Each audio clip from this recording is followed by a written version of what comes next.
markii la isku daro xildhibaanadii aniga lacag uma haayo challenge ay ugu tahay lacag uma haayo waxa soo xildhibaana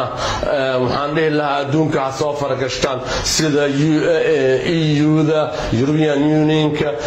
midowga Africa IGAD beesha caalamka AMISOM UN Mareykanka waxaan dhihi lahaa soo farageliyaan arintan ceebta ah ceebti watergeed ah ina wax laga qabto haddaan wax laga qaban way qaban kareen madaxweynayaashii soo maray wadanka way qaban kareen doorasho cod iyo qof waxay rabaan inay gataan senatarada iyo xildhibaanada lacag ku faraqaan $100,000 lagu falaqayo oo maamul goboleedyadan waxay wataan senataro ay maal gashteen ay soo saarteen lacag ku soo saareen lacag vote-kii lacag uga baxsheen baarlamaanka musuq ugu baanaa adduunka wadanka ugu musuq badan ay waayay Soomaaliya musuq ugu baanaa ayaa dhacay mar haddii aan ka warqabno